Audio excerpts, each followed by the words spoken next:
अस्सलाम वालेकुम।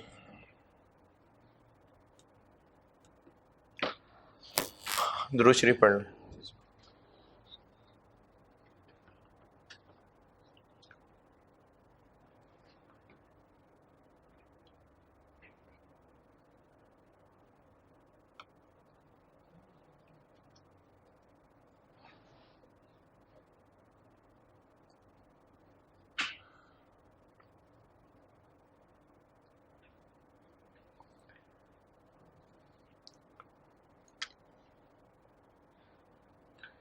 हाँ जी, कल एक सवाल लिखवा के मैंने होमवर्क दिया था और उस सवाल का आंसर बता देता हूँ।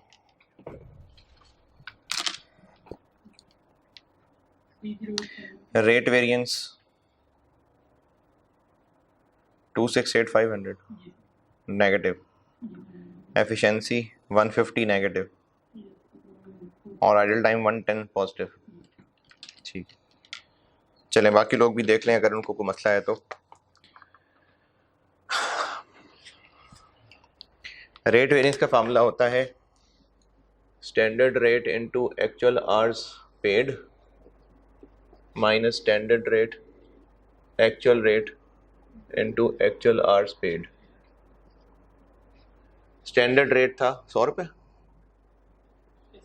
100 रुपये। एक्चुअल आवर्स पेड बताए हुए थे 17,900 बताए हुए थे कि नहीं, माइनस 115 क्योंकि कहा हुआ था स्टैंडर्ड से 15% ज़्यादा, 17,900। ये हो गया rate variance. Labour efficiency variance, इसका फार्मूला होता है standard rate into standard hours worked minus standard rate into actual hours worked. Standard rate है 100 रुपये, एक यूनिट बनाने के लिए वर्क 3 घंटे था और यूनिट्स बनाए थे कितने, तो 15,000 हो गए standard hours worked into actual hours. Standard से कितने ज़्यादा लगे, 10% ज़्यादा यानी 16,500। और आइडल टाइम वेरिएंस है standard rate into standard hours फारिग वाले minus standard rate into actual hours फारिग वाले। एक यूनिट बनता तो आधा घंटा ज़ाया होना चाहिए था, तो 100 रुपये इंटू 2,500 माइनस एक्चुअली कितना टाइम ज़ाया हुआ, 17,900 और 16,500 का डिफरेंस। 17,900 पे हुए और 16,500 काम हुआ, तो इनका डिफरेंस कितना, 14। ये आइडल टाइम वेरिएंस। ये फार्मूले याद करने हैं आपने, याद नहीं करेंगे तो बहुत मुश्किल हो जाएगा ये चैप्टर।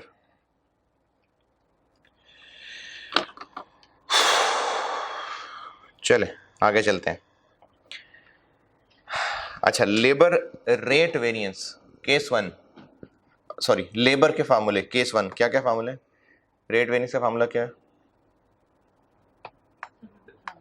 रेट को चेंज कर देंगे और ना आर है ना एक्चुअल। ठीक है शाबाश। और एफिशिएंसी का,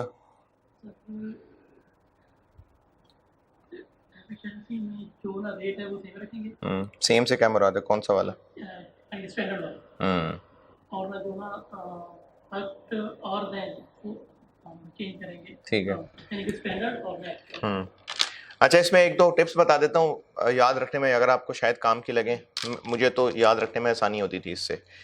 जब हम चाहे मटेरियल हो चाहे लेबर हो चाहे ओवरहेड जो आगे पढ़ने लगे, जब हम रेट का, रेट प्राइस इसका वेरिएंस ले रहे हैं तो आर्स या क्वांटिटी एक्चुअल रखनी है, लेकिन जब हम क्वांटिटी या एफिशिएंसी का वेरिएंस ले रहे हैं तो रेट स्टैंडर्ड रखना है।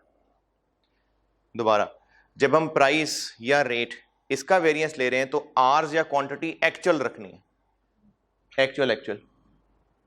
और जब हम क्वांटिटी का वेरिएंस या आर्स का वेरिएंस ले रहे हैं तो रेट स्टैंडर्ड रखना है। अच्छा, दूसरी टिप, स्टैंडर्ड माइनस से पहले, एक्चुअल माइनस के बाद।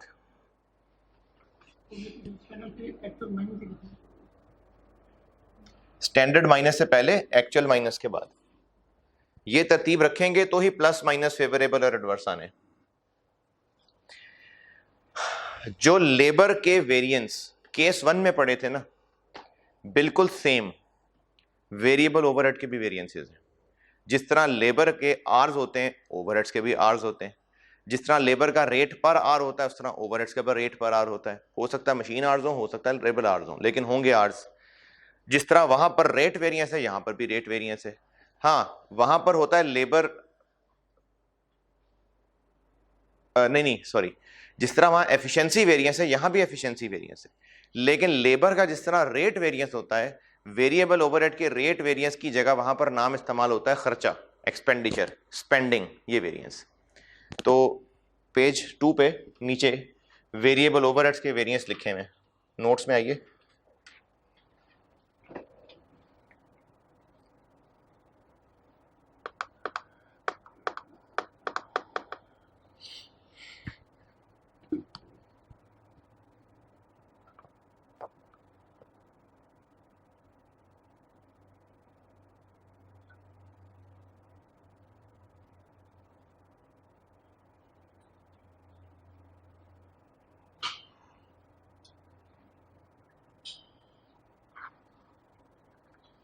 पेज 2 के एंड पे वेरिएबल ओवरहेड के वेरिएंसेस लिखे हुए हैं, ये वही लिखे हुए हैं जो लेबर के हैं, बिल्कुल वैसे ही हैं।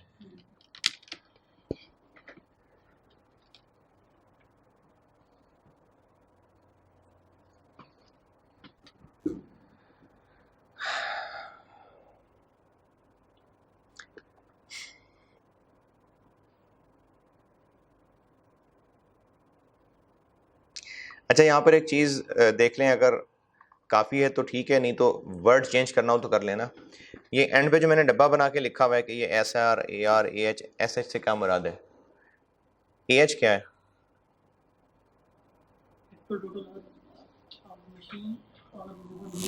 क्या मतलब यूज्ड? अगर लेबर आर ही बेस है तो यूज्ड से क्या मुराद है? वर्कड या पेड?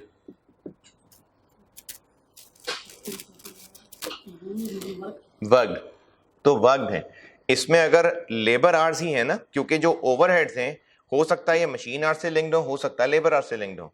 तो अगर ये लेबर आर्स से लिंक्ड है तो ये वर्कड वाले लेबर आर्स हैं, पेड वाले नहीं। पेड तो लेबर का मसला है कि फारिग बैठे हुए तो उस पर भी उनको पैसे दे रहे हैं। ओवरहेड तो काम होगा तो ओवरहेड्स होंगे ना।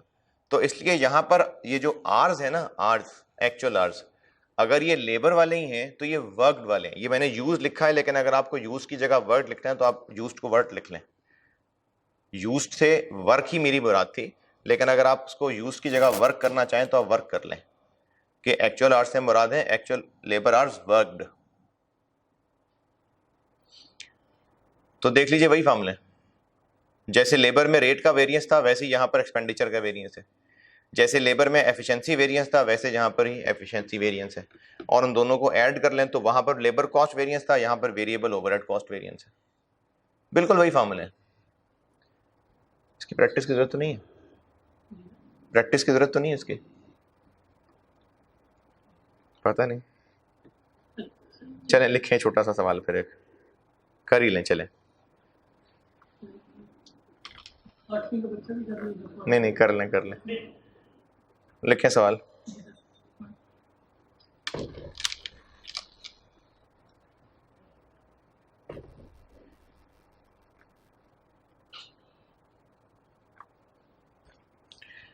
स्टैंडर्ड कार्ड लिखें, स्टैंडर्ड कार्ड।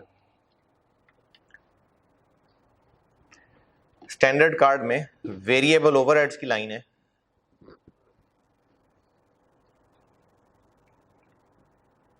5 मशीन आवर्स,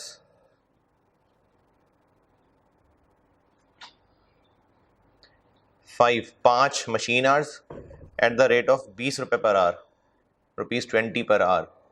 ये स्टैंडर्ड है। एक्चुअल फॉर द पीरियड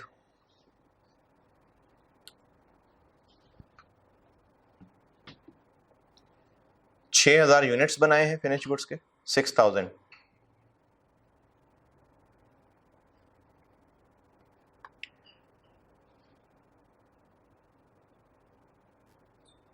अच्छा वो आए नोट्स पे हैं वापस पेज 2 पे। एंड पे AR इंटू AH, ये क्या चीज़ है? इसको क्या नाम दें? जिस तरह पहले भी मैं कुछ अंग्रेजी के नाम बताता आ रहा था, आखिर में बिल्कुल AR इंटू AH जो लिखा हुआ है एक्सपेंडिचर वेरिएंस में, एक्सपेंडिचर वेरिएंस में माइनस AR इंटू AH, क्या नाम दें इसको? क्या चीज़ है ये? ये टोटल वेरिएबल है। ये actual total variable overheads for the period है। तो इनको ऐसे दायरा लगा के, जिस तरह पहले मैंने कल लेबर कॉस्ट और मटेरियल परचेजेज और ये सब बताया था ना, तो ये actual total variable overheads for the year है। चलें सवाल पे वापस।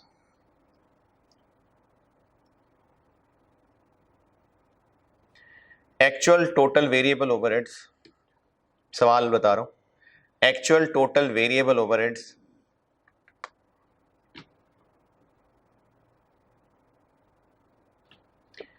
$759,000 रुपीज हैं ये।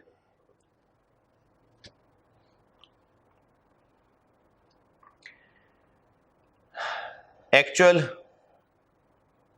Variable overhead rate was 15% higher than standard.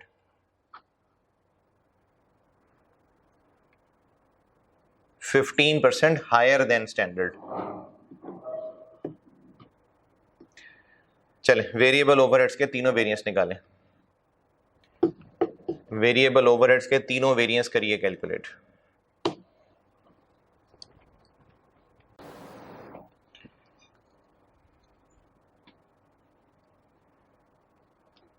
Ji 99,000 spending variance, 99,000 efficiency variance 60,000, ये दोनों एडवर्स हैं। ठीक है, स्टैंडर्ड रेट कितना? 20 इनटू एक्चुअल आवर्स वर्कड, ये निकालने पड़ेंगे। कैसे निकालने पड़ेंगे? एक्चुअल वेरिएबल ओवरहेड्स बताए में मैंने कितने? 759, और ये कहा है कि जो रेट था वो स्टैंडर्ड से 15% ज़्यादा था। स्टैंडर्ड 20 है तो एक्चुअल कितना होगा? तो इसको 23 से डिवाइड करेंगे तो एक्चुअल आवर्स आ जाएंगे 33,000। ये एक्चुअल आवर्स ऐसे निकलेंगे। मैंने एक्चुअल वेरिएबल ओवरहेड्स बताए हैं और एक्चुअल रेट निकाल सकते हैं आप, तो एक्चुअल आवर्स आ जाएंगे। तो जिस तरह फार्मूला मैंने ऊपर लिखा हुआ है वो रेट वाला, लेकिन वेरिएबल ओवरहेड स्पेंडिंग वेरिएंस बता रहा हूँ। Standard rate into actual hours minus ये क्या है? 759,000। अच्छा, इधर 20 रुपए इंटू स्टैंडर्ड आवर्स। एक यूनिट बनाने में कितने घंटे लगने चाहिए थे? 5, और एक्चुअल यूनिट्स कितने बनाए? 6,000। तो इसका मतलब 30,000 यूनिट्स, 30,000 आवर्स लगने चाहिए थे, जबकि एक्चुअली लगे हैं 33,000 आवर्स। ये एफिशिएंसी वेरिएंस। ये हो गए वेरिएबल ओवरहेड वेरिएंस। अब आते हैं मुश्किल वेरिएंस पे। इनको समझना हजम करना मुश्किल है, मैं कोशिश जरूर करूंगा, लेकिन आप ना इनको याद करने पे तो कम से कम जोर लगाए ना। फिक्स्ड ओवरहेड के वेरिएंसेस पे आते हैं। इनके लिए पहले मैं आपको 2-3 टर्म्स सिखा दूं, फिर फार्मूले बताता हूं।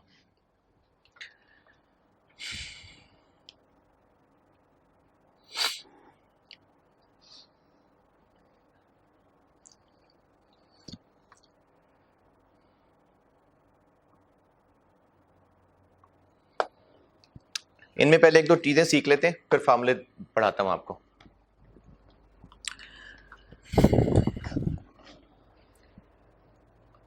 स्टैंडर्ड कॉस्ट कार्ड साल के शुरू में बन गया, और इसके इस्तेमाल क्या क्या है?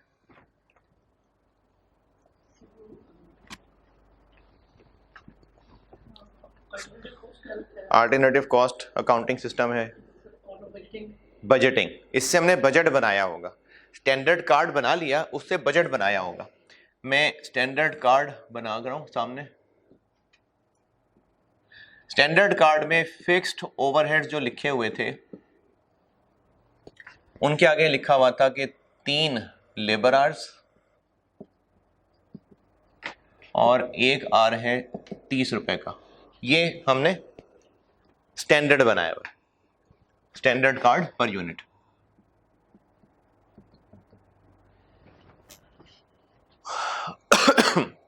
ये जो स्टैंडर्ड के अंदर फिक्स्ड ओवरहेड का रेट लिखा हुआ है ना, ये ओएआर ही होता है। ये वही ओएआर है जो बचपन में सीखा हुआ है। ओएआर कब निकालते हैं?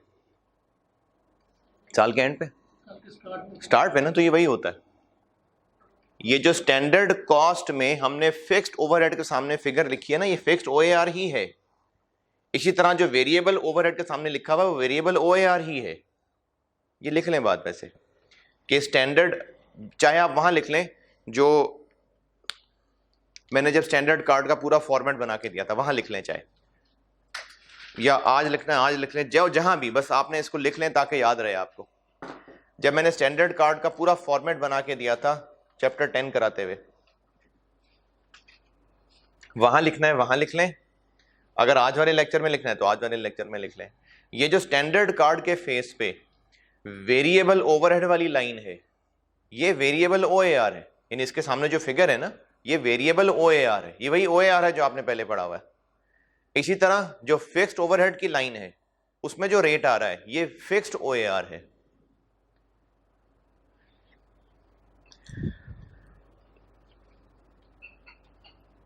लिख लिया? तो फिक्स्ड ओएआर, ये बजट जब बनाया था साल के शुरू में तो हमने बजट बनाते हुए प्रोडक्शन सोची थी, प्रोडक्शन।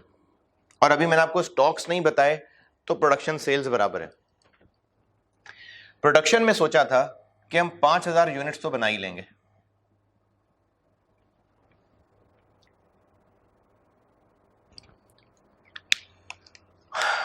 जबकि एक्चुअली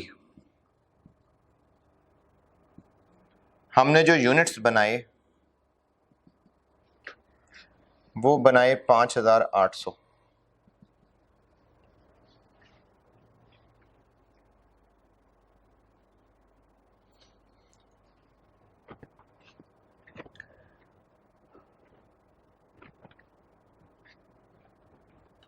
और जो एक्चुअल फिक्स्ड ओवरहेड्स आए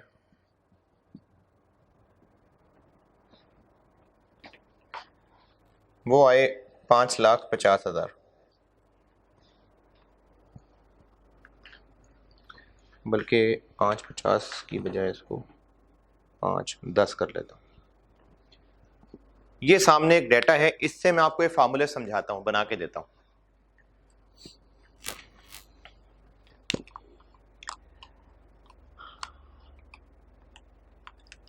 बजटेड फिक्स्ड ओवरहेड्स कितने होंगे जरा कैलकुलेट करें। ये सामने डेटा लिखा हुआ है आपके सामने।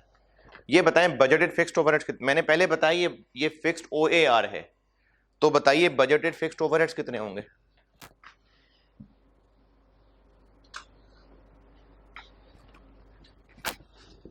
ये जो स्टैंडर्ड है ना, ये फिक्स्ड ओएआर है, इसी से बजट बनाया गया है जी। बजटेड फिक्स्ड ओवरहेड्स कितने होंगे?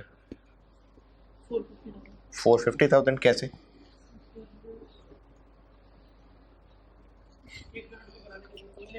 बिल्कुल ठीक है। देखें, हमने इसी स्टैंडर्ड से ही बजट बनाना है।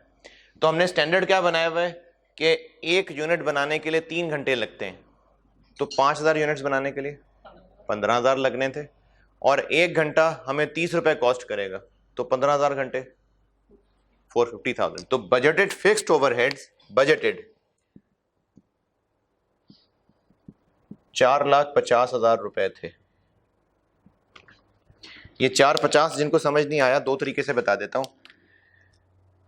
5000 यूनिट्स बनाना हमने बजट किया था, और एक यूनिट 3 घंटे में बनता है, तो 15,000 घंटे लगने चाहिए बजट के लिए, और 1 घंटा 30 रुपए कॉस्ट करता है, तो 30 रुपए। या फिर एक यूनिट पे कितने फिक्स्ड ओवरहेड लगते हैं? 90 रुपए। तो 5,000 पे कितने लगेंगे?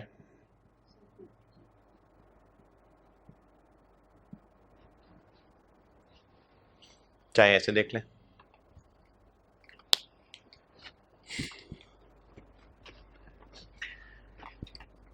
अच्छा, मैं 3 टर्म्स बताने लगा हूं आपको। अ,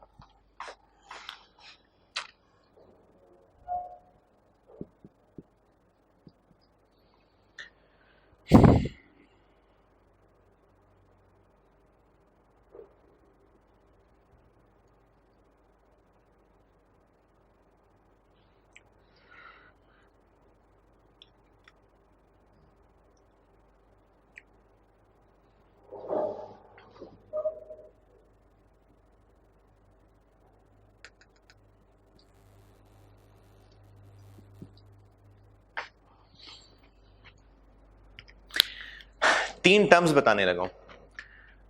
ये बताएं कि जो फॉर द ईयर गुजर गया, एक्चुअल लेबर आवर्स कितने? 7,000, ये लिखा हुआ है मैंने 17,000। क्या होते हैं एक्चुअल लेबर आवर्स? जो इस साल एक्चुअली लेबर ने काम किया। स्टैंडर्ड आवर्स कितने?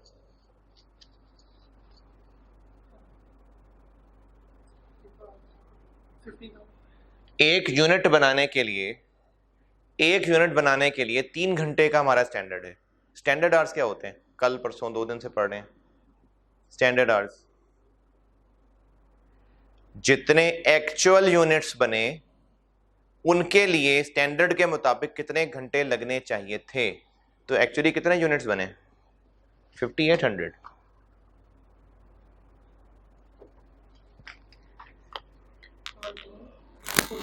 एक्चुअल आवर्स 17,000 ये दिए हुए मैंने। स्टैंडर्ड आवर्स कितने? 17,400। ये 17,400 कैसे? 2 दिन से हम यही काम कर रहे हैं। जितने यूनिट्स एक्चुअली बने 5800, स्टैंडर्ड के मुताबिक 3 घंटे लगने चाहिए थे, तो टोटल इतने घंटे लगने चाहिए थे। अच्छा, बजटेड आवर्स कितने? बजटेड आवर्स से क्या मुराद है? कि जितने घंटे काम होना हमने बजट किया था, या ये कह लें कि बजटेड प्रोडक्शन के लिए कितने घंटे लगने थे। तो कितने लगने थे? 15,000।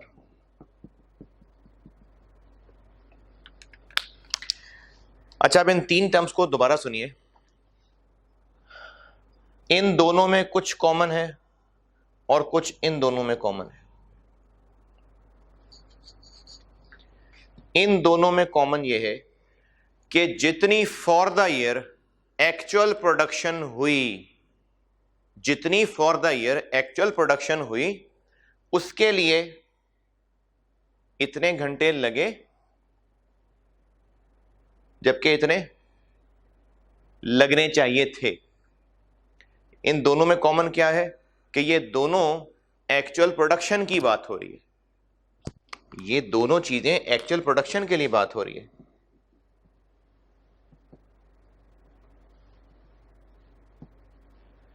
कि जो actually for the year production हुई 5800, इनके लिए कितने घंटे लगने चाहिए थे और कितने घंटे लगे। तो एक्चुअल आवर्स और स्टैंडर्ड आवर्स दोनों एक्चुअल आउटपुट की बात कर रहे हैं।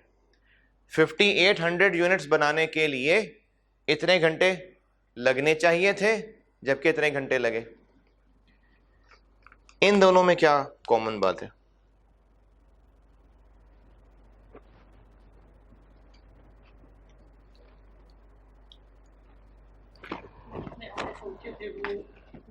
कॉमन क्या है इन दोनों में?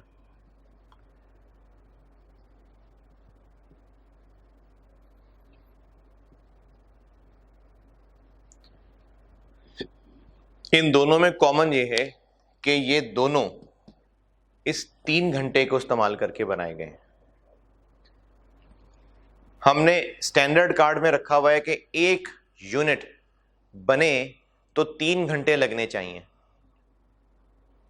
एक यूनिट बने तो 3 घंटे लगने चाहिए। तो इसी 3 घंटे स्टैंडर्ड को सामने रखते हुए जितने यूनिट्स एक्चुअली बने उनके लिए कितने घंटे लगने चाहिए थे, और जितने यूनिट्स हमने बजट सोचे थे उनके लिए कितने घंटे लगते। ये तीनों आवर्स फिर सुन लें। जितने एक्चुअली यूनिट्स बनाए उनके लिए एक्चुअली इतने घंटे लगे, जितने एक्चुअली यूनिट्स बनाए उनके लिए स्टैंडर्ड के मुताबिक इतने घंटे लगने चाहिए थे, जितने हमने बजटेड यूनिट सोचे थे स्टैंडर्ड के मुताबिक इतने घंटे लगते, जितनी एक्चुअल प्रोडक्शन हुई उसके लिए एक्चुअली इतने घंटे लगे, जितनी एक्चुअल प्रोडक्शन हुई उसके लिए स्टैंडर्ड के मुताबिक इतने घंटे लगने चाहिए थे, जितनी हमने बजटेड प्रोडक्शन सोची थी उसके लिए स्टैंडर्ड के मुताबिक इतने घंटे लगते। पेज 3 के टॉप पे देखिए एक डब्बा बनाया हुआ मैंने राइट साइड पे,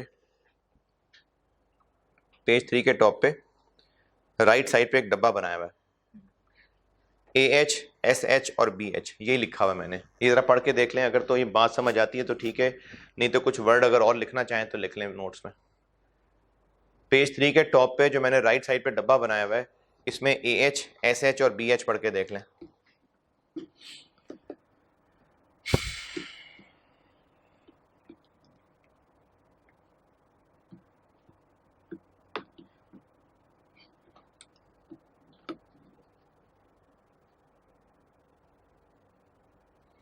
यहाँ भी लेबर और आते हैं तो वर्क वाले होंगे। जी जी वर्क वाले, वर्क वाले, इसलिए यूज्ड लिखा है ना मैंने, should have been used.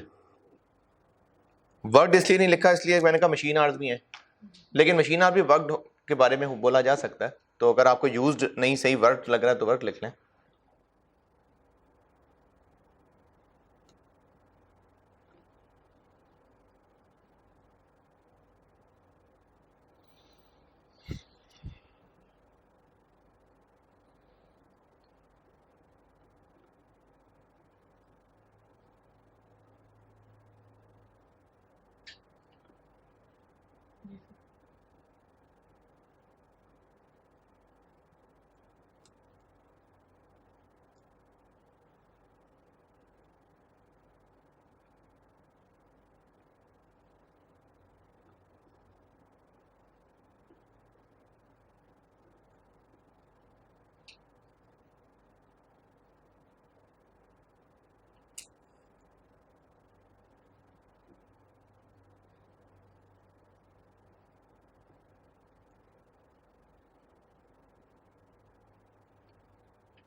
Ji hard वाली बात क्लियर, ठीक है।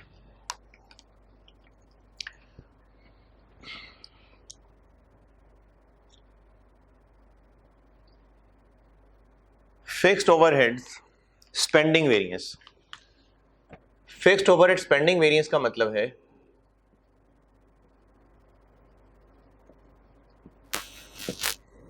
हमने कितना खर्चा टोटल सोचा था और कितना एक्चुअल हुआ, यानी budgeted fixed overheads minus actual fixed overheads.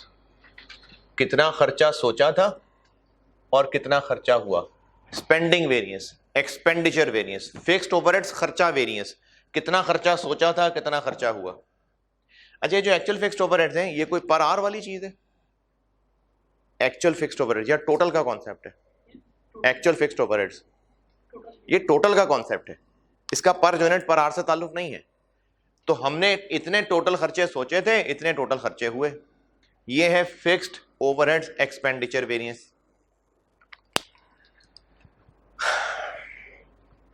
एक होता है fixed overhead volume variance, fixed overhead volume variance. Fixed overhead volume variance का कॉन्सेप्ट समझिए।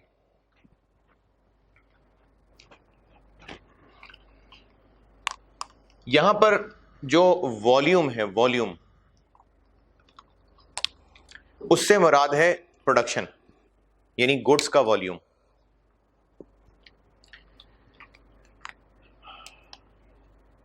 ये जो 4.5 लाख बनाए इधर, ये 4.5 लाख, ये कैसे बनाए? प्रोडक्शन का टोटल 4.5 लाख बनाए हैं 15,000 इंटू 30, ऐसे बनाए ना? ये 15,000 क्या है?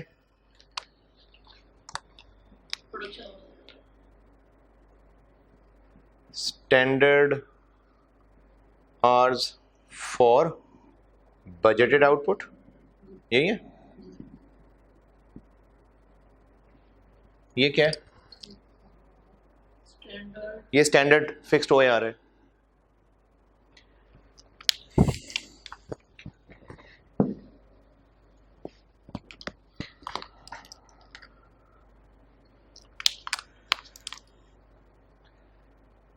$17,400 इंटू ₹30, इसको क्या नाम देंगे? 17,400 क्या है?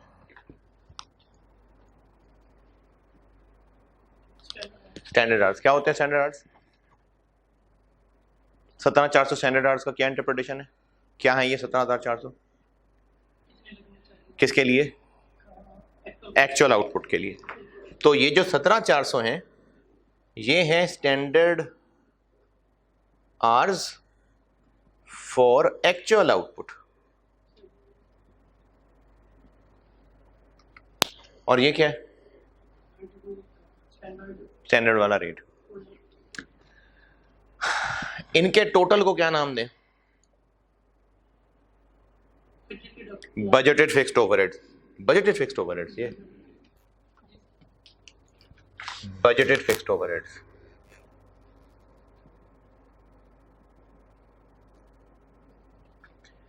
इसके टोटल को क्या नाम देना चाहिए?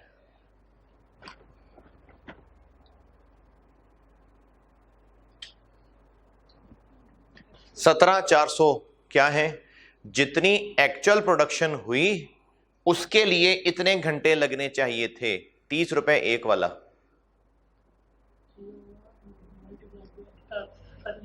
ये अप्लाइड है, ये अप्लाइड है कि जितनी एक्चुअल आउटपुट हुई उस पे इतने घंटे लगने चाहिए थे, इस रेट वाले। ये अप्लाइड है।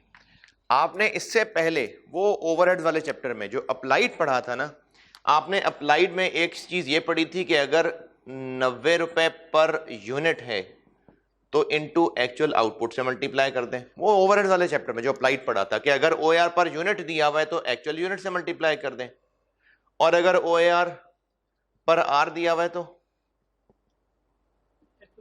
तो एक्चुअल आर से मल्टीप्लाई कर दें। ये उस चैप्टर तक तो ठीक था। क्यों ठीक था? क्योंकि तब तक स्टैंडर्ड आवर्स का कॉन्सेप्ट नहीं था। लेकिन अब ये नहीं सही है, इसकी जगह स्टैंडर्ड आवर्स होंगे, क्योंकि हमने आवर्स का वेरिएंस पढ़ना है इस चैप्टर के अंदर। तो अप्लाइड का फार्मूला ये होता है, अगर रेट पर यूनिट है तो इनटू एक्चुअल यूनिट्स, और अगर रेट पर आर है तो into standard hours, not actual hours. में ये इसलिए नहीं बताया था क्योंकि उस चैप्टर के अंदर स्टैंडर्ड आवर्स तो हमने पढ़े नहीं थे ना अभी, ना ही उन सवालों में ये इंफॉर्मेशन थी। लेकिन वेरिएंस में चूंकि ये इंफॉर्मेशन है, इसलिए अगर OAR पर यूनिट है तो अप्लाइड निकालने के लिए इनटू एक्चुअल यूनिट्स, और अगर OAR पर आर तो इनटू एक्चुअल आवर्स नहीं, स्टैंडर्ड आवर्स। क्योंकि दोनों का कॉन्सेप्ट सेम है, इसका आंसर क्या आ रहा है इस सवाल के मुताबिक? 90 रुपए इंटू 5800 कितना आ गया?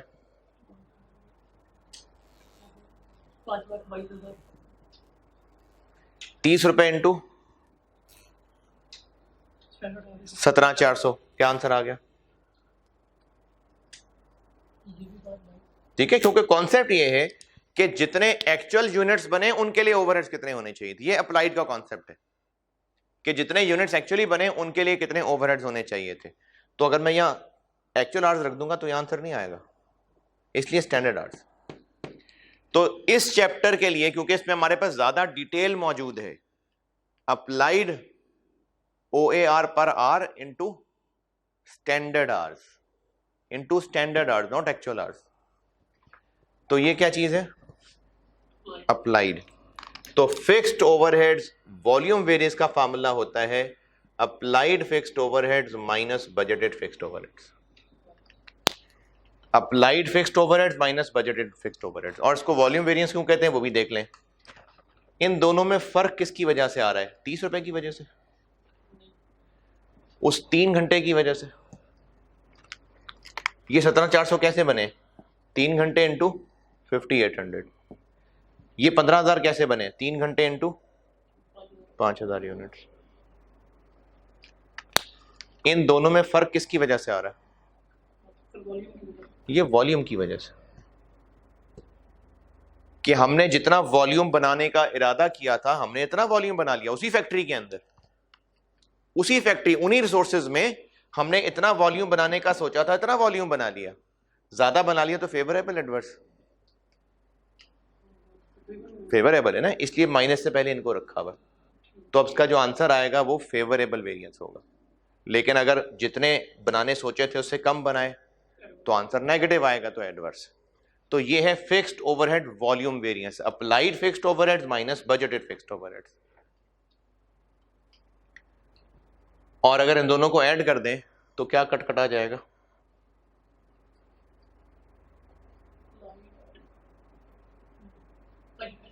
बजटेड कैंसिल हो जाएगा, पीछे रह जाएगा अप्लाइड माइनस एक्चुअल। ये fixed overhead total cost variance. तो इसमें टॉप पे पेज 3 पे ये 3 फार्मूले लिखे हुए हैं, ये तीनों देख लें।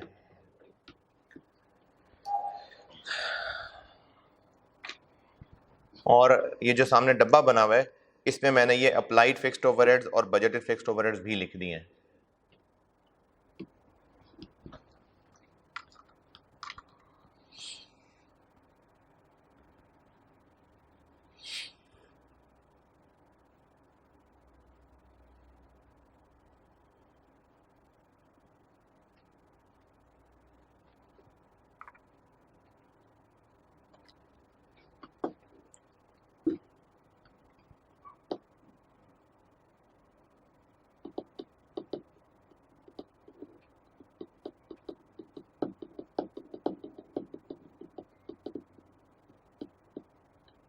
अच्छा, ये डब्बे में देखें, ये जो डब्बा बनाया हुआ है अप्लाइड फिक्स्ड ओवरहेड्स और budgeted fixed overheads, standard rate into standard hours और standard rate into budgeted hours. ये स्टैंडर्ड रेट क्या है? 30 रुपए या 90 रुपए? 30, क्योंकि 30 पर आर है तभी तो इनटू स्टैंडर्ड आवर्स हो रहा है। आगे देखें जगह खाली है तो आप लिख लें तो बेहतर है कि अगर हम स्टैंडर्ड रेट पर यूनिट इस्तेमाल कर रहे होंगे तो अप्लाइड कैसे निकलेगा? Standard rate per unit into actual output. तो अप्लाइड के सामने जगह नजर आ रही है ना, तो आप वहां लिख लें कि अगर हम स्टैंडर्ड रेट पर यूनिट ले रहे होंगे तो इनटू एक्चुअल आउटपुट करना पड़ेगा। ये जो मैंने अप्लाइड फिक्स्ड ओवरहेड लिखा हुआ है इसमें ये लिखा हुआ है ना, तो स्टैंडर्ड रेट पर आर है इसलिए ये लिखा हुआ। आप साथ ये लिख लें कि अगर ये स्टैंडर्ड रेट पर यूनिट हो तो हम मल्टीप्लाई किससे करेंगे? एक्चुअल आउटपुट से। इसी तरह मैंने बजटेड ओवरहेड लिखे हुए हैं। अच्छा, हमारी कोशिश होगी सवालों में भी हम यही यूज कर रहे होंगे लेकिन मैं ये फिर भी आपको एहतियातन बता रहा हूं, हो सकता है किसी सवाल में हम शॉर्टकट के लिए ये भी चला लें, प्रेफरेंस यही है, प्रेफरेंस यही है, लेकिन हो सकता है कि किसी सवाल में एहतियातन ये चला लें। ठीक है, तो इसको आप लिख लें। अच्छा, इसी तरह बजटेड के आगे क्या लिखा हुआ मैंने?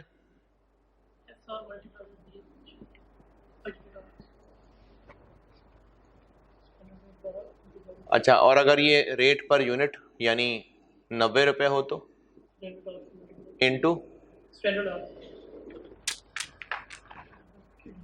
बजटेड ओवरहेड्स निकालना, standard rate per unit, budget standard rate per unit है। शुक्र,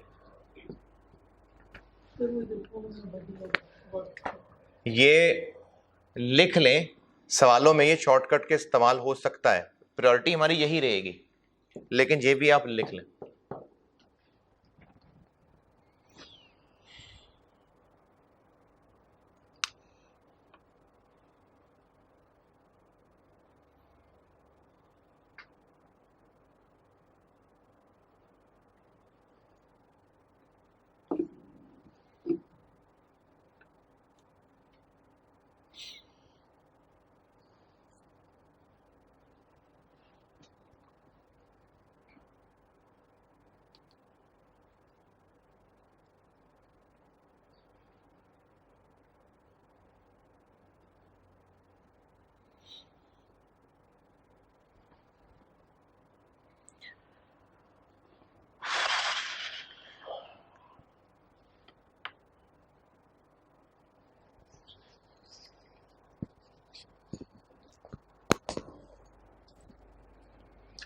fixed overhead volume variance.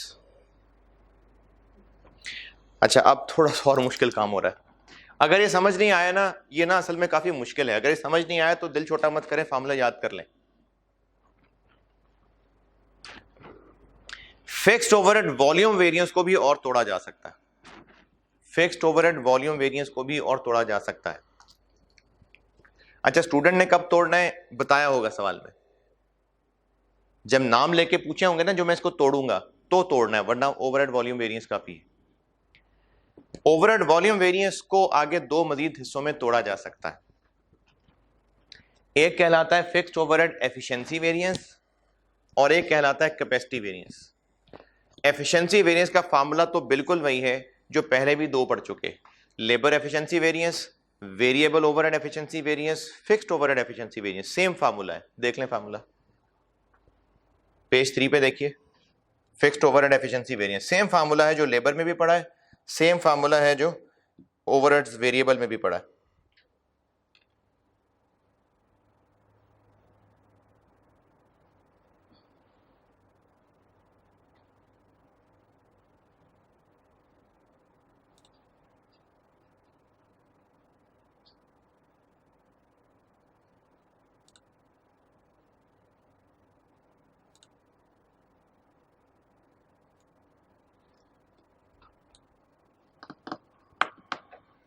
Fixed overhead efficiency variance वैसे ही है जैसे बाकी एफिशिएंसी वेरिएंस थे दोनों, ठीक है। Standard rate into standard hours minus standard rate into actual hours.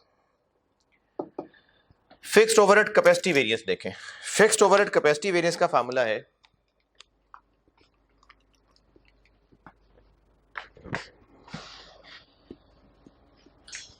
क्या, फार्मूला मुझे भूल जाता हर दफा, standard rate into actual hours minus standard rate into budgeted hours.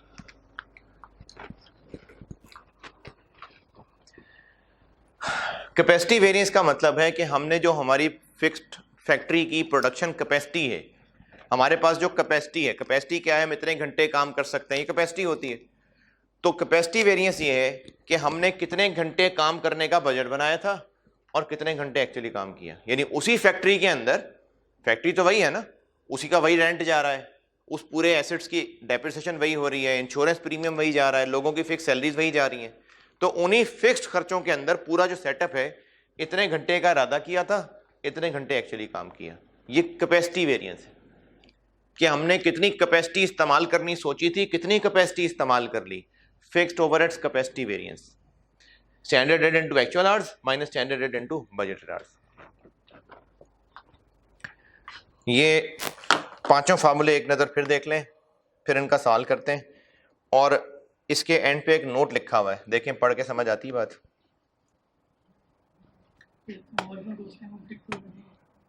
Fixed overhead ही नहीं होते, मतलब ऊपर नहीं आ रहा है, ऊपर कहाँ नहीं आ रहे होंगे, नहीं फिर पढ़ो।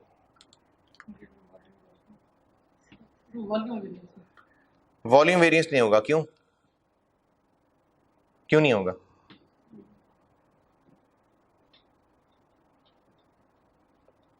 अप्लाई फिक्स ओवरहेड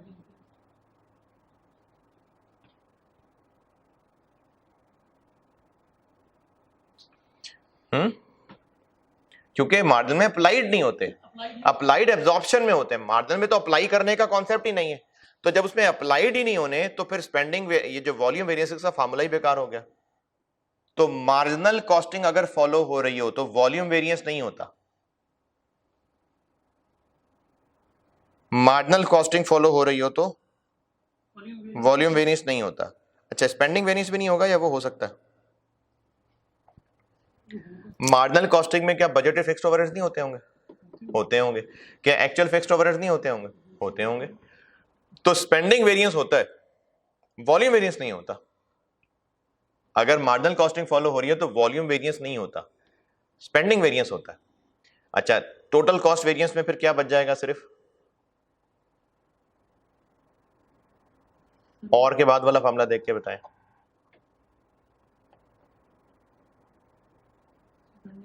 सिर्फ स्पेंडिंग वेरिएंस बच जाएगा, यानी मार्जिनल कॉस्टिंग में होता ही सिर्फ स्पेंडिंग वेरिएंस,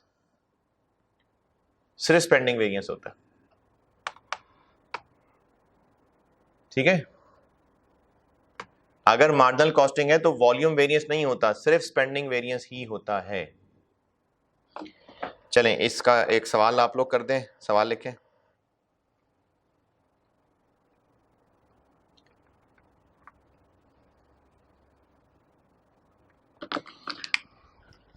स्टैंडर्ड है 4 घंटे 80 रुपए का एक,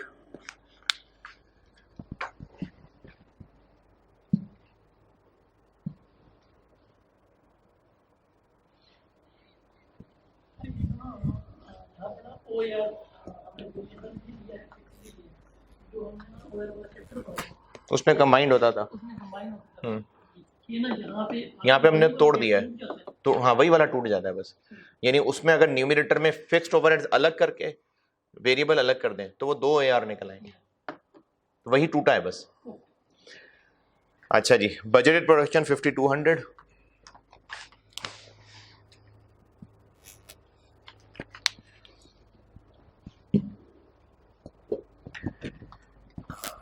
बजटेड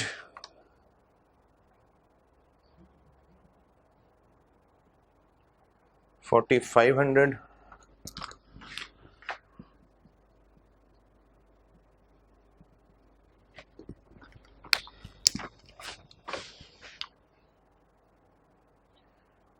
एक्चुअल फिक्स्ड ओवरहेड 1615,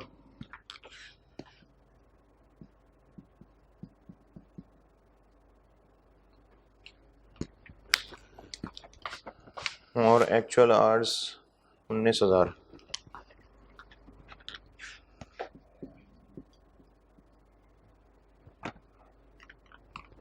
चल बस ये इतना डेटा है, ये पांचों वेरिएंस निकालें।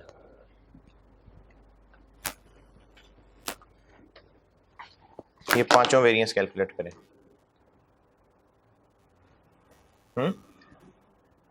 उधर सवाल पे आके ना रुक गया ना, पॉज करना था।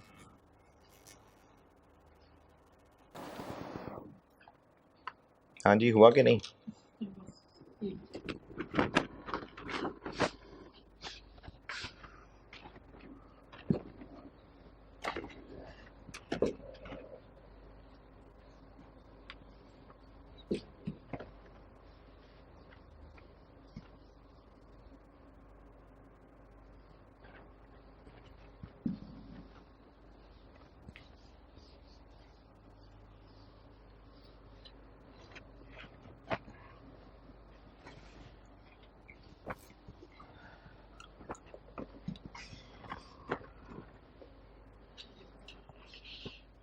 हो गया।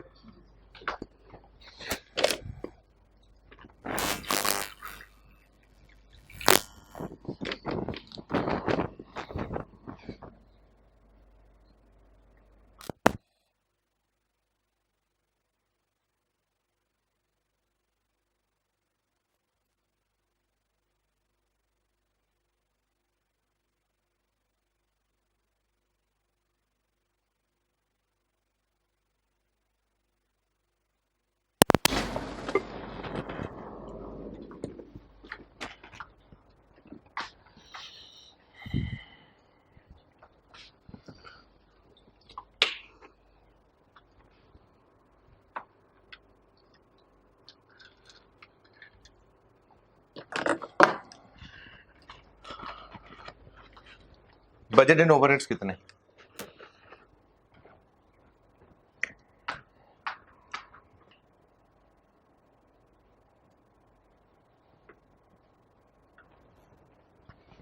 अच्छा चलें छोड़ें। एक्चुअल आवर्स कितने? 19,000। स्टैंडर्ड आवर्स कितने? 4500 यूनिट्स एक्चुअली बने, कितने घंटे लगने चाहिए थे? 18,000। बजटेड आवर्स कितने? इतने यूनिट्स बनाने के लिए इतने घंटे लगते।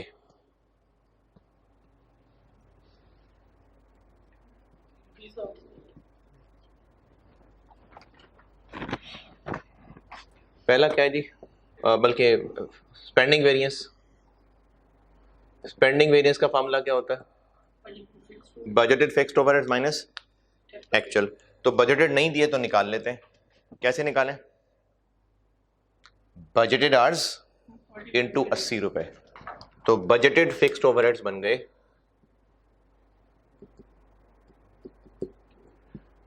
20,800 इंटू 80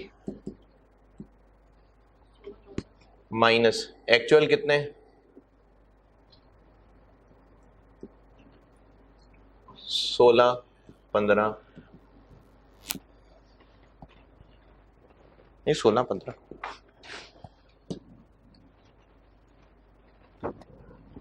क्या आंसर आ गया इसका?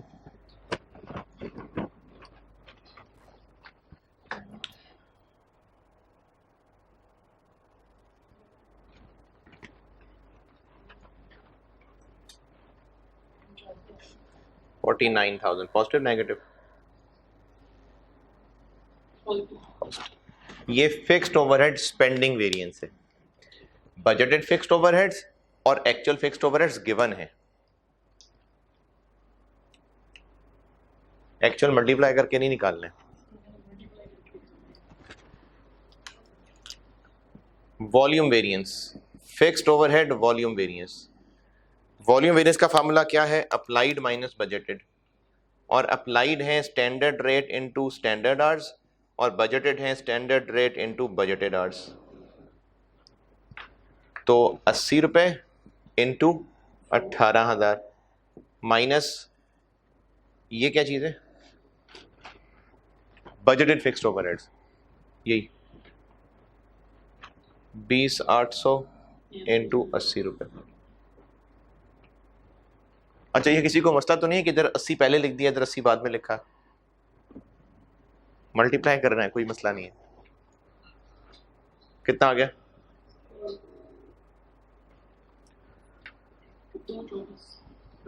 224 एडवर्स। ये हो गया वॉल्यूम वेरिएंस। अब वॉल्यूम वेरिएंस को आगे तोड़ते हैं। Efficiency variance. एफिशिएंसी वेरिएंस का formula standard rate into standard hours minus standard rate into actual hours. तो standard rate 80 into standard hours 18,000 minus standard rate 80 into actual hours 19,000।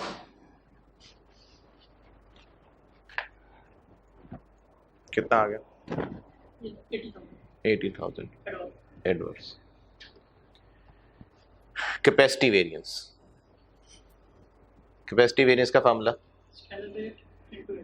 Standard rate into actual hours minus standard rate into budgeted hours, standard rate 80 रुपये into 19,000 minus standard rate 80 रुपये into 20,800,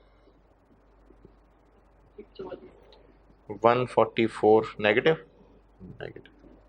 ये capacity variance.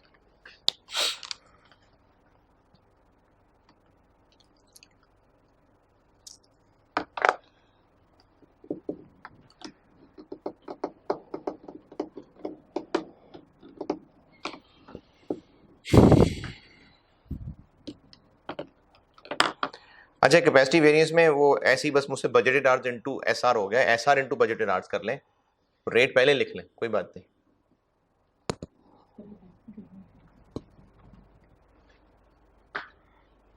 और इन दोनों को add कर लेंगे तो fixed overheads total cost variance आ जाएगा।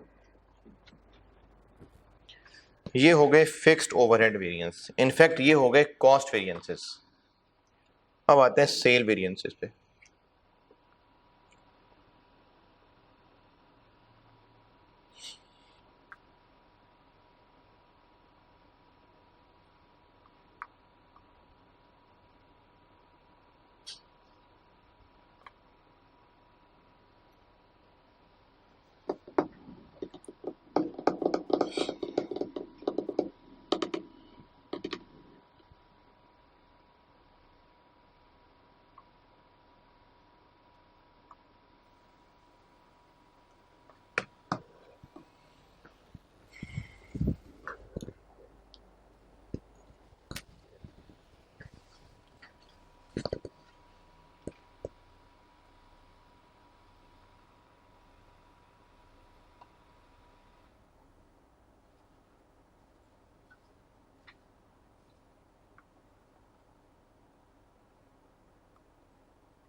ठीक है, आगे चलें।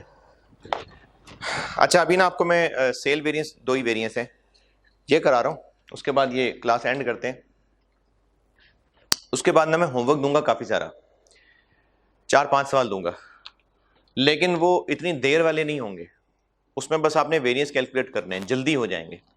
ये होमवर्क इसलिए बहुत ज़रूरी है क्योंकि मैं अगली क्लास में अब आपको रिकंसिलिएशन पढ़ाने लगा हूँ, और रिकंसिलिएशन के बाद फुल फ्लैज सवाल, यानी जिनमें मुश्किल सवाल भी शामिल हैं।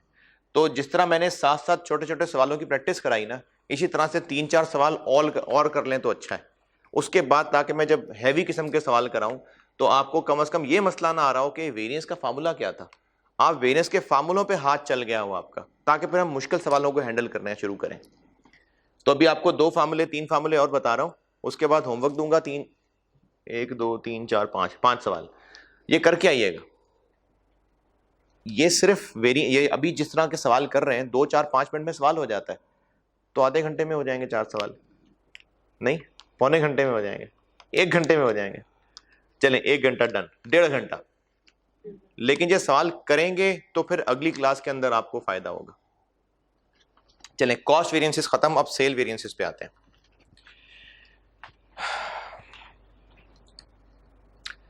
Material price variance, material price variance formula क्या होता है? Material price variance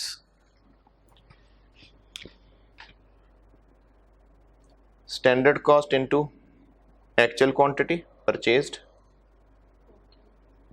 minus actual cost into actual quantity purchased. ये होता है मटेरियल प्राइस वेरिएंस। जितने यूनिट्स एक्चुअली खरीदे, कितने के खरीदने चाहिए थे, कितने के खरीदे, ये कॉन्सेप्ट है मटेरियल प्राइस वेरिएंस। और जितने के खरीदने चाहिए थे वो माइनस से पहले और जितने के खरीदे उसको माइनस के बाद क्यों रखा? ताकि अगर जितने के खरीदने चाहिए थे वो ज्यादा है और एक्चुअली सस्ते में खरीद लिए तो आंसर पॉजिटिव आए, फेवरेबल बात है ये। सेल प्राइस वेरिएंस क्या होगा? Cell price variance, actual quantity क्या लूंगा उसमें? अब हम सेल्स की बात कर रहे हैं, सेल्स, एक्चुअल क्वांटिटी सेल लूंगा अब मैं, actual quantity sale, actual quantity sale into क्या करूं? उसी तरह करना है तो हाँ इसी तरह करना है, पता है मतलब कि, अगर पॉजिटिव आंसर है वो मटीरियल, हाँ ऐसे ही करना है, actual actual price, price okay sale price okay और इधर स्टैंडर्ड प्राइस, ये सेल प्राइस वेरिएंस है। कॉस्ट वेरिएंसेस बता दिए, अब मैं सेल वेरिएंसेस बता रहा हूं। और जिस तरह कॉस्ट वेरिएंसेस में था ना कि जितना सोचा था एक्चुअली उससे कम हुआ तो फेवरेबल है, सेल वेरिएंसेस में क्या होगा? जितना सोचा था एक्चुअली उससे ज्यादा हुआ तो फेवरेबल होगा। तो जिस तरह मैंने मटेरियल प्राइस वेरिएंस थी, ऐसी देखें सेल प्राइस वेरिएंस बन गई। एक्चुअल कॉस्ट इधर थी, स्टैंडर्ड उधर थी। अब चूंकि रेवेन्यू की बात हो रही है तो एक्चुअल प्राइस यहां है और स्टैंडर्ड प्राइस यहां है, क्योंकि जितने का सोचा था उससे महंगा बेचेंगे तो फेवरेबल है, इसलिए माइनस से पहले रखा। और वो मटेरियल खरीदने की बात थी तो एक्चुअल क्वांटिटी परचेज, गुड्स बेचने की बात हो रही है तो एक्चुअल क्वांटिटी सेल। ये है सेल प्राइस वेरिएंस। इसी तीसरे पेज पे ही देखिए, तीसरे पेज पे ही देखें, सेल वेरिएंसेस में number 1 sale price variance, actual quantity sale into actual price minus actual quantity sale into standard price. पहले लिख दिया प्राइस, हाँ तो सेल प्राइस वेरिएंस। एक और चीज, इसको ये ऐसे हाईलाइट करके क्या लिख लें, ये क्या है? ये actual sales for the year है, ये actual sales for the year है।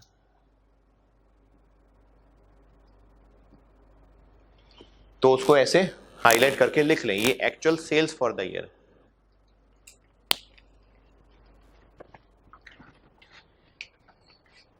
अच्छा इसी तरह मटेरियल में एक चीज मिस कर दी थी, पहले पेज पे आए,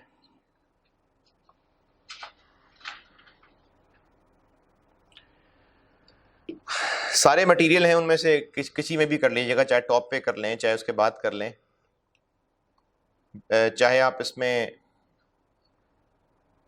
जो सबसे पहले पेज पे जो सबसे टॉप पे आ रहा है मटेरियल कॉस्ट वेरिएंस, चाहे उसमें ये बात लिख लें, चाहे आप नीचे जो केस 2 में मटेरियल प्राइस वेरिएंस आ रहा है चाहे वहां लिख लें, बल्कि वहां भी लिख लें और ऊपर भी लिख लें, हाँ ये बेहतर है। जो ऊपर आ रहा है ना बिल्कुल टॉप पे, total material cost variance minus के बाद AC इंटू AQ, ये क्या चीज है? पहले पेज पे बिल्कुल टॉप पे सबसे पहला formula, case 1 total material cost variance, नहीं material cost variance. Material cost किसको कंसिडर करेंगे हम? जितने का मटेरियल खरीद रहे हैं या जो इस्तेमाल कर रहे हैं? इस्तेमाल कर रहे हैं। तो ये जो टोटल मटेरियल कॉस्ट वेरिएंस के अंदर AC इंटू AQ लिखा हुआ है, ये है actual direct material cost for the year, actual direct material cost for the year. और इसी तरह से केस 2 में भी आप ये काम कर सकते हैं, उसमें आप B में आके लिख लें ये बात, केस 2 में B में टोटल मटेरियल कॉस्ट वेरिएंस लिखा हुआ है ना, AC इंटू AQ यूज्ड, हाँ तो ये भी यही है, ये actual direct material cost for the year. चलें पेज 3 पे वापस, सेल प्राइस वेरिएंस समझा दिया, cell price variance done.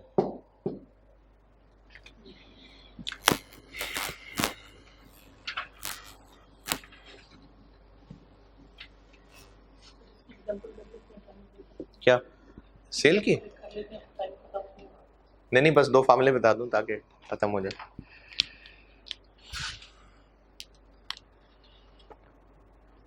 Budgeted profit अगर 6 मिलियन है और एक्चुअल प्रॉफिट, ये वो मैं बात कर रहा हूं जहां से टॉपिक शुरू किया था मैंने,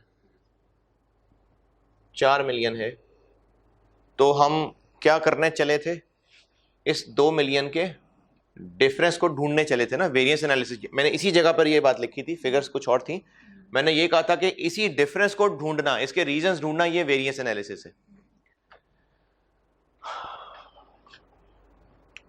हमने बजट किया था कि 3000 यूनिट्स बनाएंगे और बेचेंगे, ये निकला हुआ है 3000 यूनिट्स की बेस पे,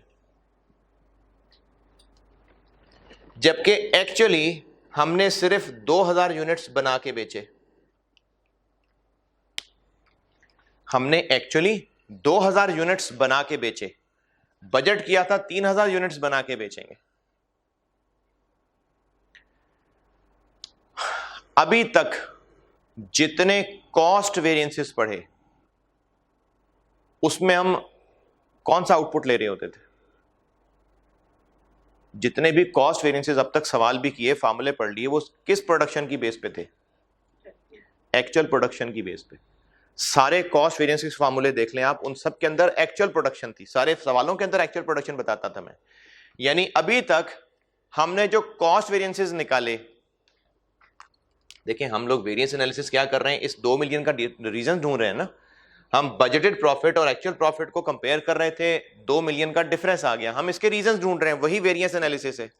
तो ये जो हम 2 मिलियन ढूंढ रहे हैं, अगर हमने सारे वेरिएंसेस निकाल लिए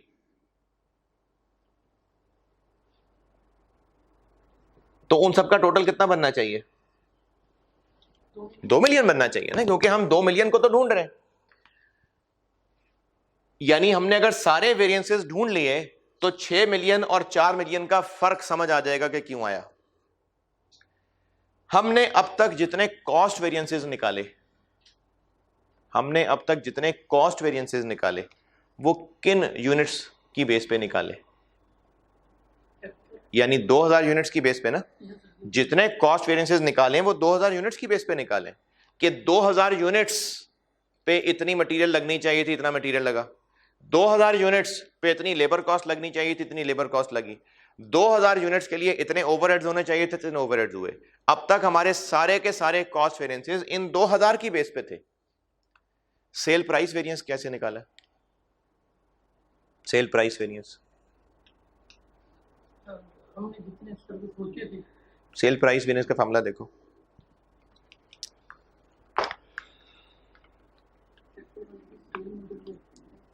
सेल प्राइस वेरिएंस भी किन यूनिट्स पे निकला हुआ? 2000 पे कि 3000 पे? 2000 पे। यानी हमने अब तक जितने कॉस्ट वेरिएंसेस पढ़ लिए, सारे पढ़ लिए, वो सारे भी 2000 पे बेस्ड थे, कि 2000 यूनिट्स पे कितना खर्चा आना चाहिए था, कितना आया। और अभी अभी सेल प्राइस वेरिएंस बताया, वो भी किस पे बेस्ड है? वो भी 2000 पे बेस्ड है। हमने कॉस्ट वेरिएंसेस भी पढ़ लिए, सेल प्राइस वेरिएंस भी पढ़ लिया, और ये सारी चीजें किस पे बेस करके निकाली हैं? 2000 पे। तो इसमें और इसमें फर्क सिर्फ इसलिए है कि जो 2000 यूनिट्स बने उनकी कॉस्ट क्या आनी चाहिए थी और क्या आई, कितने के बिकने चाहिए थे और कितने के बिके, यही रीजन है बस। और क्या? 1000 यूनिट्स का भी तो रीजन है कि 1000 यूनिट्स भी तो कम बिके। हमने अब तक कॉस्ट वेरिएंसेस और सेल प्राइस वेरिएंसेस ये तो निकाल लिया कि 2000 यूनिट्स कितने के बिकने चाहिए थे, कितने के बिके, कितने के बनने चाहिए थे, कितने के बने, हमने ये तो निकाल लिया, फर्क पता चल गया।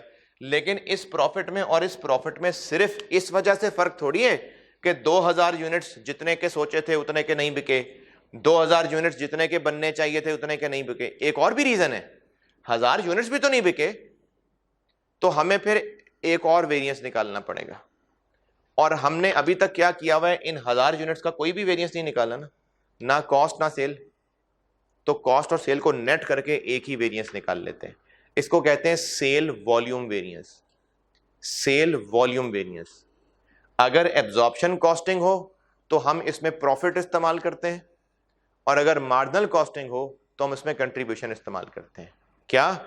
जितने यूनिट्स सोचे थे बजट और जितने यूनिट्स एक्चुअली बने, 1000 यूनिट्स का भी फर्क आया ना। और हम लोग फर्क ढूंढ किस में रहे हैं?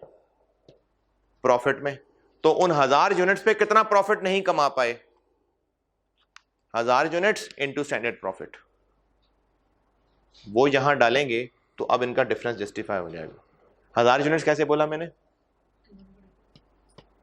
हम 1000 यूनिट्स नहीं बेच सके और उस पे जो प्रॉफिट कमाने का सोचा था वो नहीं कमा सके, तो 1000 यूनिट्स इनटू स्टैंडर्ड प्रॉफिट। और अगर मार्जिनल कॉस्टिंग है तो पर यूनिट प्रॉफिट चीज नहीं होती, पर यूनिट कंट्रीब्यूशन होता है, तो फिर 1000 units into per unit contribution standard. ये फार्मूले देख लें दोनों, सेल वॉल्यूम वेरिएंस के दोनों फार्मूले देख लें।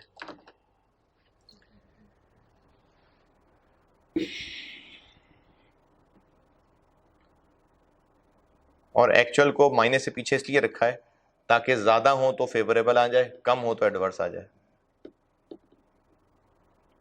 तो एक्चुअल क्वांटिटी और बजटेड क्वांटिटी का डिफरेंस इनटू, अगर एब्जॉर्प्शन कॉस्टिंग है तो स्टैंडर्ड प्रॉफिट पर यूनिट, और अगर मार्जिनल कॉस्टिंग है तो स्टैंडर्ड कंट्रीब्यूशन पर यूनिट। ये हो गया सेल वॉल्यूम वेरिएंस।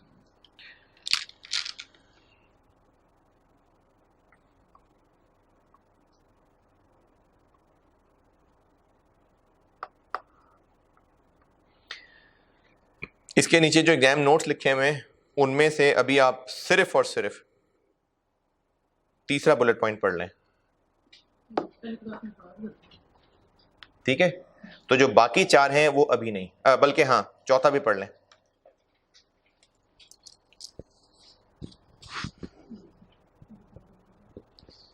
तो तीसरा और चौथा बुलेट पॉइंट मैं आपको बता चुका हूं, पहला, दूसरा और पांचवा ये अभी आगे चल के देखेंगे हम,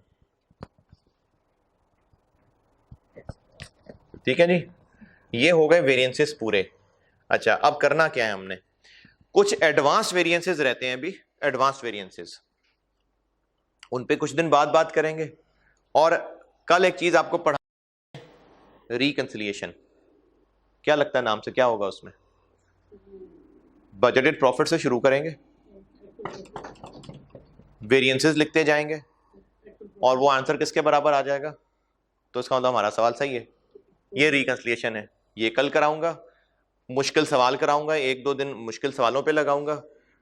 एडवांस वेरिएंस रहता है वो कराऊंगा एक, और फिर रिवर्स वर्किंग कराऊंगा। ये रहता है इस चैप्टर के अंदर, यानी तकरीबन अभी इस पे कोई 3-4 क्लासेस रहती हैं इस पे। लेकिन इन सब में मजीद मुश्किल हो जाएगी अगर आप ये जो मैंने इतनी मेहनत से वेरिएंस के फार्मूले पढ़ाए हैं इनको ढंग से याद ना करें। तो एक तो आप इनको याद करें, और दूसरा इन्हीं की आसान प्रैक्टिस के लिए मैं आपको 3-4 सवाल दे रहा हूं, 5 बल्कि। अगर नहीं करेंगे तो मर्जी आपकी, ना करें, कर लेंगे तो आपका ही भला है। और इतनी देर के नहीं है ये सवाल। अच्छा, मुझे ना आप जरा वो राइस की बुक में से ढूंढ के बताना जो पूछूं।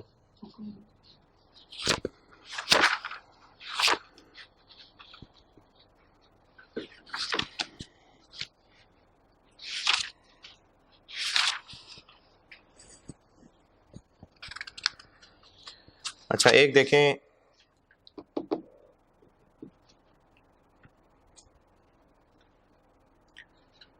अच्छा चूंकि वेरिएंसेस पढ़ा दिए तो एक थ्योरेटिकल, ये कौन सा लेक्चर 53, एक इसमें ना थ्योरेटिकल चीज भी है, वो आपने याद करनी है, वो पूछी जा सकती है। वैसे तो आप एक बार पढ़ लेंगे ना तो आपको आइडिया हो जाएगा कि हाँ ये तो मैं खुद से भी लिख सकता हूँ, लेकिन याद कर लीजिएगा ये आपसे पूछा जा सकता है।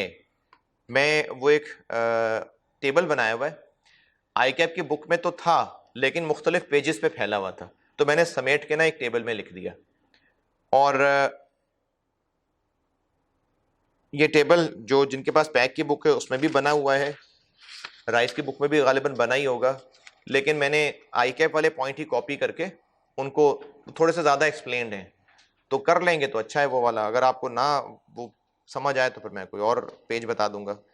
लेकिन एक पेज बनाया हुआ मैंने समरी, जिसमें आई कैप की बुक में जितने जितने पॉइंट्स लिखे हुए थे मैंने उनको उठा के तो एक टेबल की शक्ल में कंबाइन कर लिया।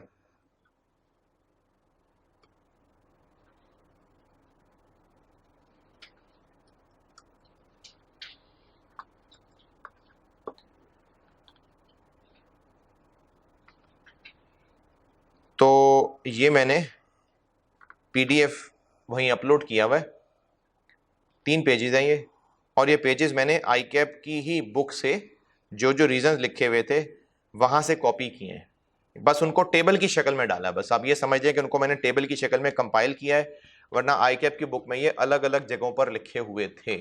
तो ये कोई 3 पेजेस बनते हैं, ये आप एक बार पढ़ लेंगे ना तो आसान है, आपको लगेगा कि हाँ यही वजह हो सकती है। जैसे material price variance, material price variance adverse आ रहा है, क्या पॉसिबल रीजन हो सकती है?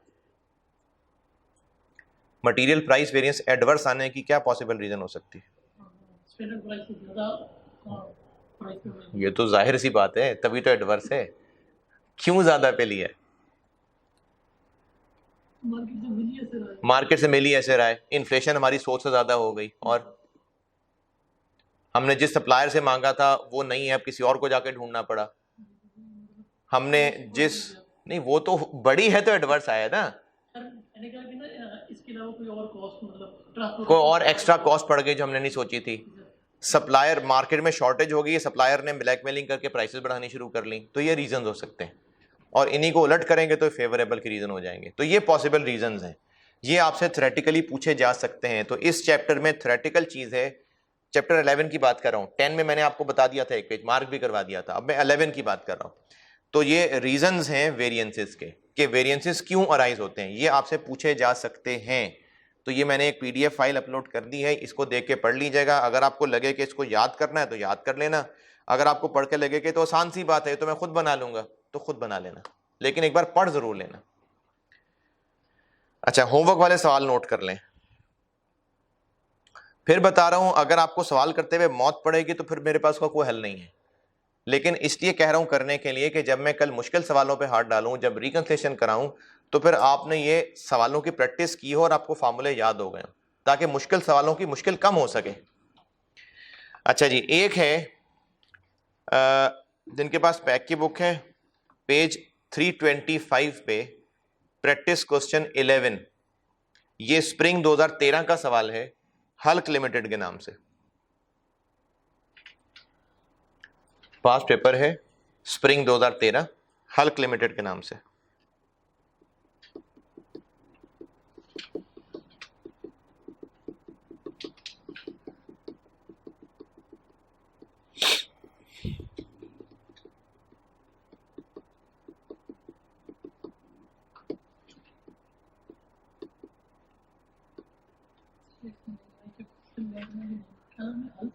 हल्क, वो हल्क नहीं, इनक्रेडिबल हल्क जो एवेंजर्स वाला।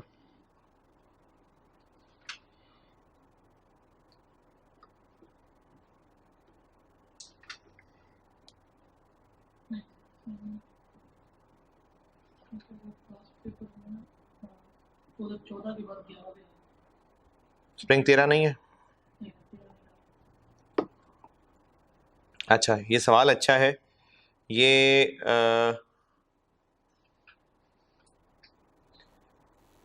इसकी ना पिक्चर लेके तो ग्रुप में डाल देना, ठीक है? स्प्रिंग 13 की पिक्चर लेके, बल्कि आपके पास तो है ही नहीं।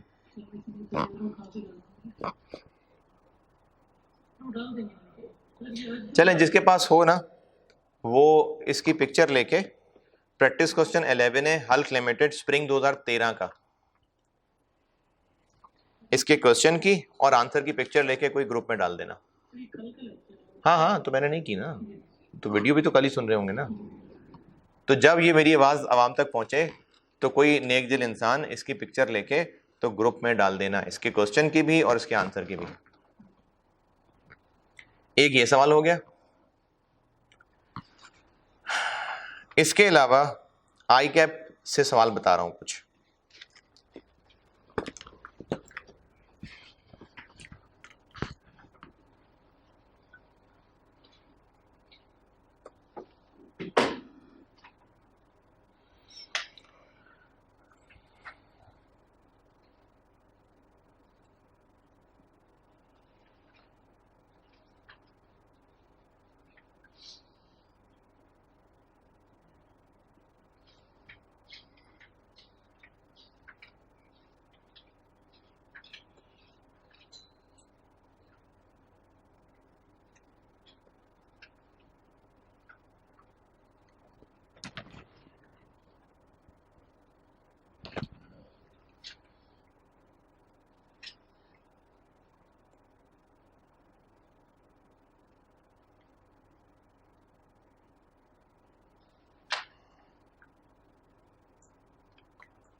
अच्छा जी, जिनके पास आई कैप का पुराना क्वेश्चन बैंक है। अब ये मैं कुछ सवाल बता रहा हूँ आई कैप की बुक से, देखना बताना, शायद राइस में भी हूँ आई कैप क्वेश्चन बैंक के नाम से। जिनके पास आई कैप का पुराना क्वेश्चन बैंक है उसमें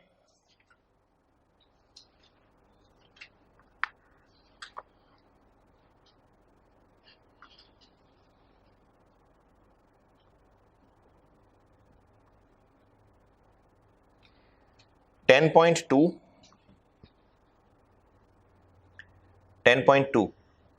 उसमें पार्ट ए है जी कंपनी और पार्ट बी है कंपनी जे, है कहीं?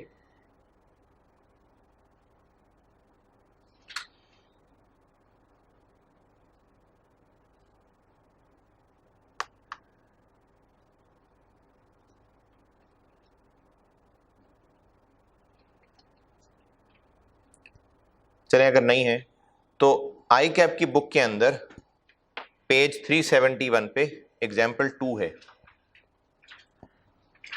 एग्जाम्पल 2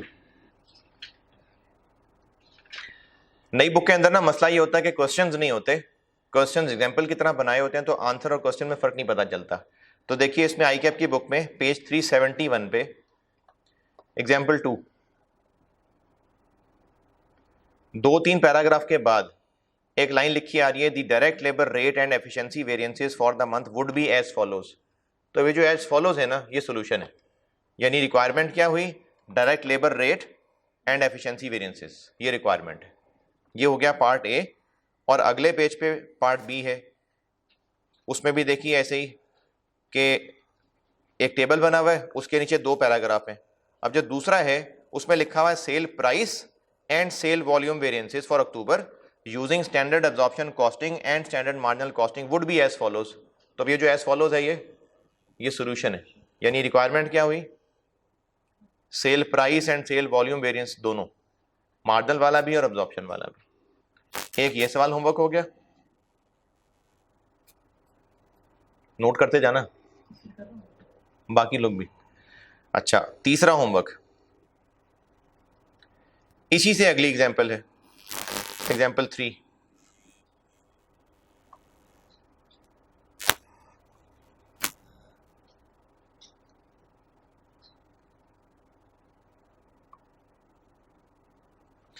बल्कि हाँ ये अभी इसका पार्ट सी भी है, वो मिस हो गया, पार्ट सी भी है नीचे ऐसे ही बिल्कुल, पार्ट सी भी है। तो ये एग्जांपल पूरी हो गई। फिर इसके बाद इससे अगली एग्जांपल है एग्जांपल 3।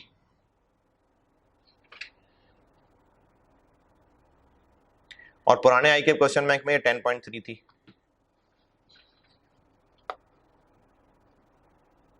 नई में पेज 373 पे एग्जांपल 3, और उसमें भी पेज 374 के टॉप पे जो 3 बुलेट पॉइंट्स है ना, ये रिक्वायरमेंट्स हैं, उसके नीचे सॉल्यूशन शुरू हो गया है। 374 के टॉप पे जो 3 बुलेट पॉइंट्स हैं ये रिक्वायरमेंट्स हैं तीनों, उसके नीचे सॉल्यूशन शुरू कर दिया इन्होंने। तो सॉल्यूशन पे आंखें बंद कर लेना, बस ऊपर तक रहना। कितने हो गए सवाल? 3। अच्छा चले एक और, बस ये जो एक और है ना ये जरूर करना, और वो है इससे अगला एग्जाम्पल 4। 4 सवाल हो गए बस, एक मैंने पास पेपर का दिया है और 3 आई कैप से दिए हैं। हाँ तो 1-1.5 घंटे में हो जाएगा ये। लेकिन देखें ये आप ही के लिए दे रहा हूं मैं, आप इन फार्मूलों की बार बार प्रैक्टिस करेंगे ना तो आपको फार्मूले बेसिक डाटा से कैलकुलेट करने आ जाएंगे, ताकि जब मुश्किल सवालों पे जाएं तो आप कम से कम फार्मूलों की कैलकुलेशन में ना उलझे रहें। ये वेरिएंस वाला जो चैप्टर है ये नॉर्मली स्टूडेंट्स में मुश्किल समझा जाता है, और उसकी मैं यही वजह समझता हूं कि स्टूडेंट्स ने फार्मूलों की कोई प्रैक्टिस नहीं की होती, सीधे हाथ ही मुश्किल सवालों पे डालते हैं, और फार्मूले याद भी नहीं किए होते कि एंड पे याद कर लेंगे तो मुश्किल ही लगना है। तो फार्मूले आप बार बार याद करें, रोज रोज याद करें, सुबह दोपहर शाम। और ये बेसिक सवाल करेंगे तो मुश्किल सवाल करना। तो ये देखें सिर्फ 4 सवाल दिए हैं आपको, आई कैप का एग्जाम्पल 2, एग्जाम्पल 3, एग्जाम्पल 4।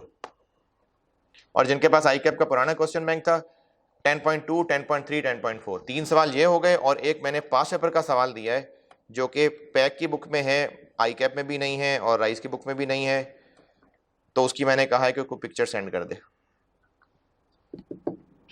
ठीक है, ये करना है, करके आइएगा।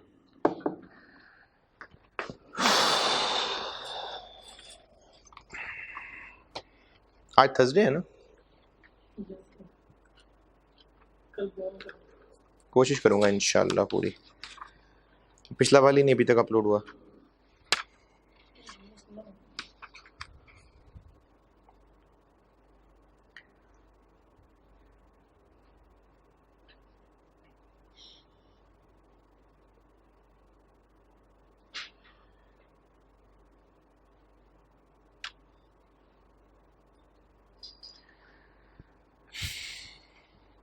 सही बुखारी में रिवायत है, और ये अभी जो बात हो रही थी इससे पता नहीं ऐसे लिंक हो गया।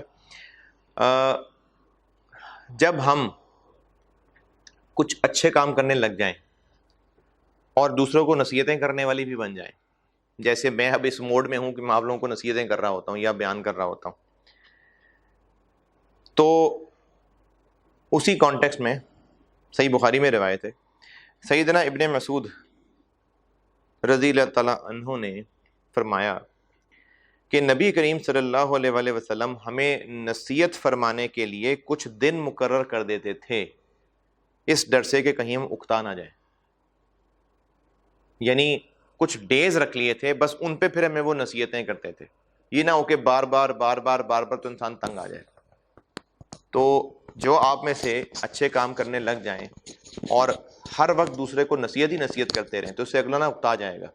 हाँ, अगर आपका रिलेशन ऐसा बन चुका है कि आपकी नसीहतें वो एब्जॉर्ब कर रहा है, फिर तो ठीक है। लेकिन होता क्या है कि जो माँ बाप हैं वो अब उस मोड में होते हैं कि हर बात पे बस नसीहत नसीहत नसीहत नसीहत नसीहत, उससे बच्चे चिढ़ जाते हैं। या आप अगर बड़े बहन भाई हैं तो हर बात पे छोटों को नसीहत नसीहत नसीहत, उससे चिढ़ जाते हैं। तो अगले के साथ ताल्लुक अच्छा रखें, कंफर्ट जोन में रखें, फिर प्यार मोहब्बत से आप जो अमर बिल मारूफ कर सकते हैं जरूर करें। लेकिन अगर कंटिन्यूसली फायर नसीहतें, तो फिर अगला उकता आ जाता है।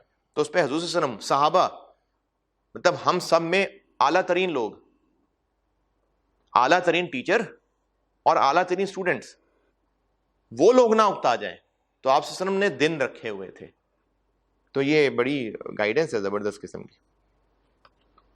कल मुलाकात होगी इंशाल्लाह। अच्छा,